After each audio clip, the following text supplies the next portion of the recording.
Vibe check! Oo nga, mahaba-haba vibe check. Survey results. Pulso ng bayan. Simplihan natin sa Vibe Check. Simulan natin ang talakayan sa impeachment complaint laban kay Vice President Sara Duterte. Nakatakda ng talakayin ng House Justice Committee ang mga reklamong may kinalaman pa rin sa maanumalyang paggastos ng confidential funds. Kasama rin sa reklamo, Cleve, ang sinasabing pagbabanta ng Vice Presidente laban kay Pangulong Marcos. Ang tanong ng bayan, muli bang may impeach ng Kamara si VP Sara? Kaya nga, Cheska, uusad na nga ba ang impeachment this time around sa complaint sa Senado o baka na naman na manghimasok ang Korte Suprema katulad ng nangyari last year. Dahil sa di umano'y teknikalidad, may epekto din ba ang botohan ng mga kongresista ngayon na nag-anunsyo na si VP Sara ng kanyang pagtakbo bilang Pangulo sa 2028? Yeah. Tama ka, Carlo. Napaka-distracting ng announcement na yon.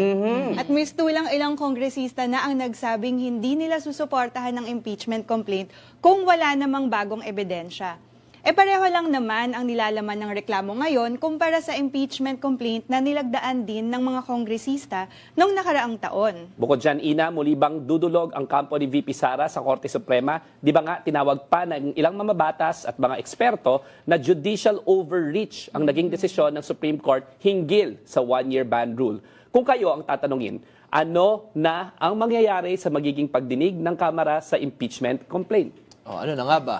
Ano na ba? Kasi, ano na eh. Pero bago kasi vibe check, gusto ko munang i-vibe check muna syempre si Cheska. Yes, welcome! Kamusta naman? Welcome to With Due Respect. Kamusta naman ang nararamdaman mo ngayong Yeah. kabahagi ka na ng ating programa? And maraming salamat sa Team Pinas for welcoming sa With Due Respect. And very appropriate na on Women's Month pa yung first episode that I'm here. So, simulan mo na. Ano ang tingin mo? Simulan na natin sa vibe Cheska, check na ito. Anong tingin mo? Cheska Ang mangyayari Persha. sa iyo?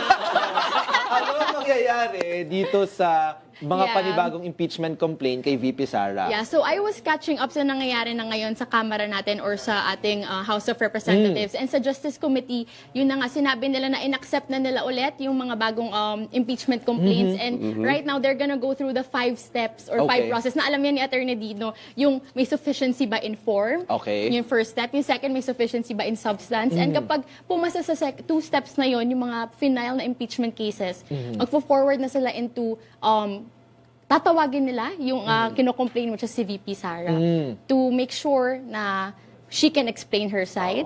Ito kasi yung ano no, ito Yeah. yung dinagdag ng Korte Suprema Yeah. no kasi nag-imbento sila ng mga panibagong alituntunin dito sa impeachment process. So idadagdag na kailangan humarap at sumagot yung mismong kino-complain sa impeachment no para mabigyan ng kailangan. oportunidad na magpaliwanag. Tama. Pero kasi din ewan ko narinig na natin yung mga paliwanag naman ni VP Sara Ay, din dito sa nagpaliwanag mga na ba issue ba na to eh. Hindi, yung mga ano niya, pagmamataray niya sa sa mga hearings ng mga nakaraan, 'di ba? Na ayaw niya naman din talagang sagutin ng maayos yung mga alegasyon tungkol sa maling paggamit o paggasta ng mga confidential at intelligence funds, 'di ba? Kaya duda din ako kung may magbabago ba dun sa mga sagot ni VP Sara, 'di ba?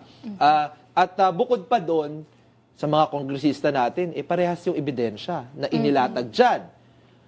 Bakit naman magbabago yung inyong paninindigan sa usapin ng impeachment na ito kung parehas na ebidensya ay nakita natin at napatunayan nyo nung nilagdaan nyo yung impeachment, na unang impeachment, na kumbinsido kayo, di ba? Na may maling paggastos sa pera ng bayan. At dito, kung babalikan Yes, lang natin ng mga survey, no, na talagang karamihan ng ating mga kababayan ay talagang naniniwala na dapat harapin ni VP Sara ang issue ng impeachment, di ba? So, kumbaga, wala ring bago, same questions, hindi dapat yung pananagutan ay nandun pa din. Oo.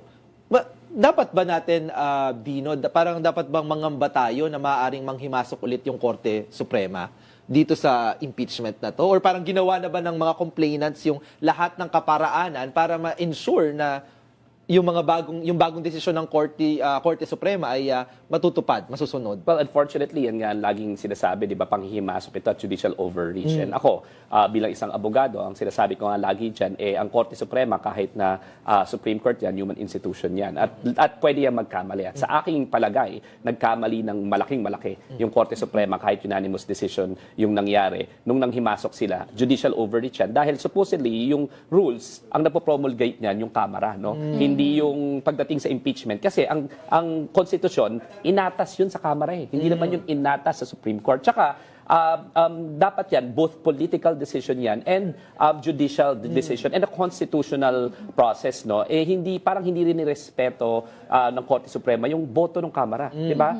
Which is a political decision. Dapat sana binigyan ng Korte Suprema ng respeto yung political decision na yon. Having said that, syempre, dahil nangyari na nga yan, sana ginagawa naman ng Kamara ngayon, di ba? Ngayon, ang mangyayari na is bibigyan na nga ng due process, sumusunod naman sila. Sana wala na namang bagong mga teknikalidad na ilalagay yung Korte Suprema na bago na namang rules. Kasi i-impose na naman retroactively. Kasi parang ganun yung nangyari dito eh. Wala naman yung mga rules na yon, tapos in-impose ng Supreme Court retroactively. So sana hindi na ulit gawin ng Supreme Court yun. No? Having said that, tama ka, Cleve, kanina sinasabi mo na pareho yung ebidensya eh. So bakit? Ano nagbago? Ang nagbago ba yung katapangan at paninindigan dito mga kongresista?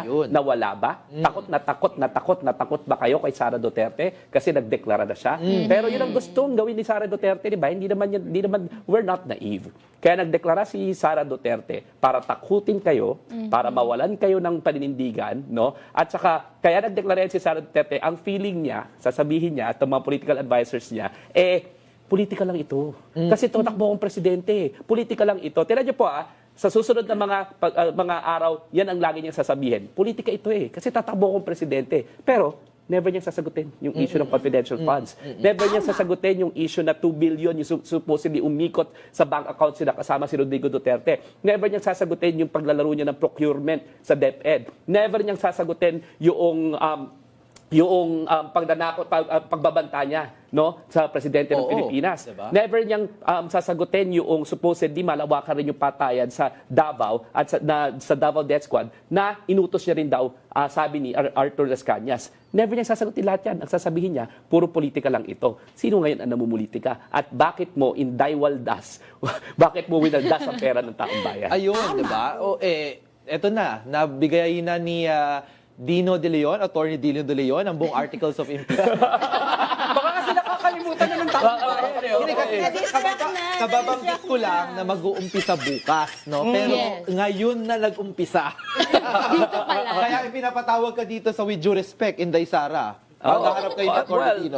Sige, di ba? Sige. Hamunin kita ng debate, tsaka hamunin kita ng kung ano talaga yung mga ebidensya. Sagutin mo isa-isa. Pero, di ba, nung tumakbo naman kayo ni BBM nung 2020 election, sino ba kayo umattend sa mga debate? So, I doubt na sasagutin mo yan. Kasi kung meron naman talagang duwag sila yun eh. Duwag sila sa paninindigan, duwag sila sa issues, lagi nilang sinasabi, politika lang ito. No? Yan ang gagawin niya sa susunod mga panahon. Kung meron akong bolang kristal dito, alam ko na yan ang mga sasabihin ng mga Duterte. Ayun na nga. Pero in all fairness sa yung bolang kristal, sana mali ka this time around at sana naman magpakita na sila at Sumagot. harapin na nila at Sumagot, di ba? Ano, pustahan? Anong kapalit? Parang wala yan. Pusta eh. Kasi parang kaya nga nananalig na lang tayo. Maasa na lang tayo na magpakita at sumagot na talaga. So antabayanan natin yung impeachment kung haharap pa talaga si Inday Sara, pero kagaya nga ng sabi ni Attorney Dino sa kanyang bolang kristal, baka absent, hindi magpapakita, hindi sasagot ng maayos. Ganyan din naman yung makasama niya, di ba, sa Senado. Oy, Senator ba to, Tagal ka namin di naririnig at nakakita. Miss you. Siyempre, ayan, no, talagang mainit ang mga usapin ngayong hapon, pero hindi lang pwede na kami lang ang dumadaldal dito. Maaari din po kayong makisali sa huntahan.